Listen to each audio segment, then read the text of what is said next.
Hi అండి. Welcome back to our channel Satyajannu. ఎలా ఉన్నారండి అందరూ? నేను బాగున్నాను. మీరు చాలా బాగుండాలని కోరుకుంటున్నాను. ఈరోజు వీడియోలో ఒక స్పెషల్ డే మీతో షేర్ చేసుకోబోతున్నాను. అదే మా వారి బర్త్‌డే రోజు. స్పెషల్ డే అనగానే ఏయో ఒక స్పెషల్స్ ఉండాల్సిందే కదా అండి. సో, దానికోసమే నేనిక్కడ పచ్చిమిర్చి, టమాటోస్ కట్ చేస్తున్నాను. స్పెషల్ డే మా వారిది కాబట్టి ఆయనకి నచ్చిన రెసిపీస్ మాత్రమే ఈరోజు చేస్తాను. ప్రేమని మాటల ద్వారా అయితే డైలీ చెప్పుకోం కదా అండి. ఇలా పనుల ద్వారా అయితే చూపించుకోవచ్చు. సో, ఎవరిదైనా స్పెషల్ డే అయినప్పుడు నేను వాళ్ళకి నచ్చిన రెసిపీస్ మాత్రమే చేస్తాను. ఒకవేళ దేవ్ బర్త్‌డే అయితే వాడికి నచ్చినవి. ఈరోజు మా వారిది కాబట్టి సో, ఆయనకి నచ్చిన రెసిపీస్ మాత్రమే చేస్తాను. ఈ విధంగా నా ప్రేమను చూపించుకుంటూ ఉంటాను. సో, స్పెషల్ డే కాబట్టి స్పెషల్స్ ఉండాల్సిందే కదా! సో, అందుకని ఈరోజు tomato chutney and white idli.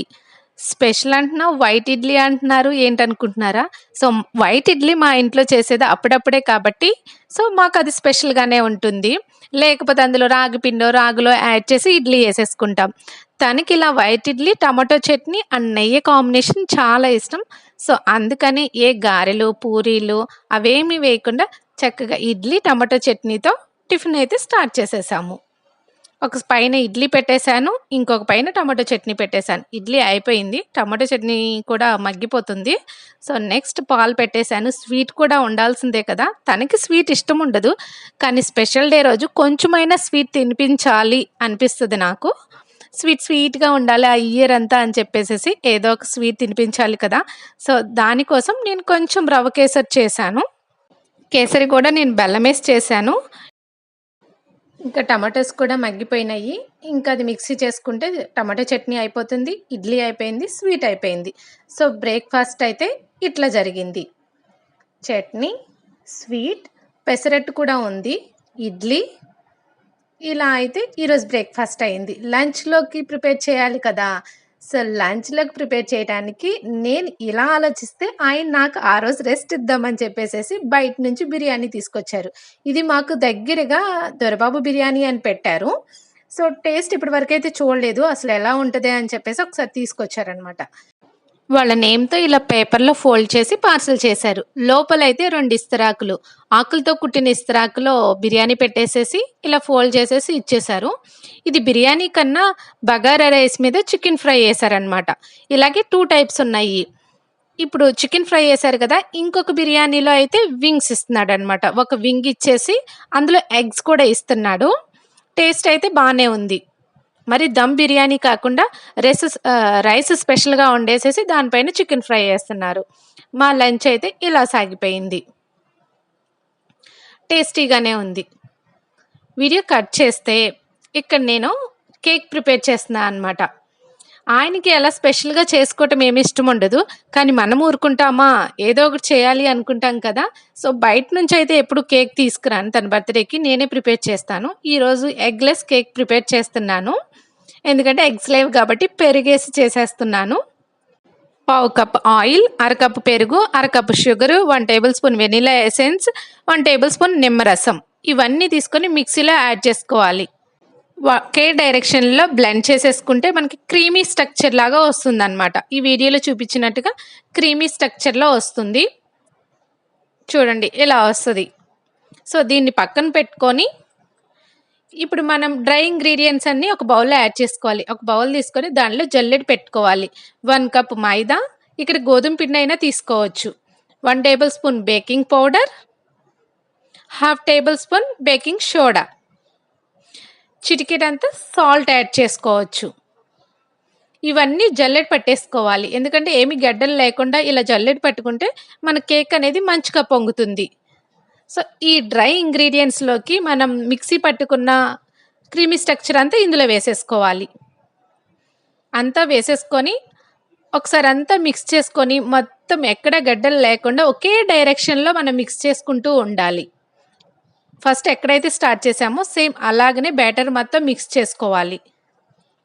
ఒకవేళ మీకు టైట్‌గా ఉంది అనిపిస్తే గనక కొంచెం మిల్క్ ఏసుకొనైనా లూజ్‌గా చేసుకోవచ్చు. బ్యాటర్ అనేది రిబ్బన్ కన్సిస్టెన్సీలో ఉండాలి. మరీ లూజ్‌గా ఉండకుండా ఈ విధంగా ఉంటే సరిపోతుంది. ఆ బ్యాటర్‌నంతా పక్కన పెట్టేసుకొని, మనం ఎందులో అయితే కేక్ తయారు చేసుకుంటున్నామో, ఆ కేక్ టిన్‌లో కొంచెం ఆయిల్ యాడ్ చేసుకొని, బౌల్ అంతా స్ప్రెడ్ చేసుకోవాలి. 1 టేబుల్ స్పూన్ మైదా వేసుకొని బౌల్ అంతా స్ప్రెడ్ చేసుకోవాలి. ఇప్పుడు కేక్ అనేది అతుక్కుపోకుండా ఉంటది. మీకేమైనా బటర్ పేపర్ ఉంటే గనక అడుగున బటర్ పేపర్ వేసుకోవచ్చు. నేను ఈ కేక్‌లో టూటీ ఫ్రూటీ కూడా వేసుకుందాం అనుకుంటున్నాను. అందుకని పిండిలో ఎందుకంటే కేక్ అడుక్కి వెళ్ళిపోకుండా పైన ఉంటాయన్నమాట. కానీ వేయటం మర్చిపోయాను బ్యాటర్‌లో. సో, కేక్ టిన్‌లో బ్యాటర్ అంతా తీసేసుకున్న తర్వాత అప్పుడు నేను పైన గార్నిష్‌గా టూటీ ఫ్రూటీని యాడ్ చేసుకున్నాను. బ్యాటర్ అంతా ఇలా కేక్ టిన్‌లోకి తీసుకున్న తర్వాత ట్యాప్ చేయటం మాత్రం మర్చిపోకూడదు. ఒక 2 టైమ్స్ మనం ట్యాప్ చేస్తే అక్కడ ఎయిర్ గ్యాప్స్ అనేవి ఫిల్ అవుతాయన్నమాట. అప్పుడు కేక్ మంచిగా వస్తుంది. దీన్ని మన స్టవ్ పైన ఒక లోతు గిన్నె పెట్టుకొని అందులో సాల్ట్ గాని, ఇసక గాని యేసుకొని ప్రీ హీట్ ఒక 5 మినిట్స్ అయిపోయిన తర్వాత మనం కేక్ పెట్టుకోవాలి. దానిపైన ఒక మూత పెట్టుకొని 20 మినిట్స్‌కి అలా చెక్ చేసుకోవాలి. ఒకసారి చెక్ చేసుకున్న తర్వాత టూత్ పిక్‌తో చెక్ చేసుకున్నా లేకపోతే చాక్‌తో అయినా చెక్ చేసుకోవచ్చు. టూత్ పిక్‌కి కొంచెం అంటుకుంటుంది, తడిగా ఉంది కదా! ఇంకొక 10 మినిట్స్ అలాగనే మనం స్టవ్ పైన ఉంచుకోవాలి. ఒక 35, 40 మినిట్స్ దగ్గర మళ్ళీ మనం ఒకసారి చెక్ చేసుకోవాలి.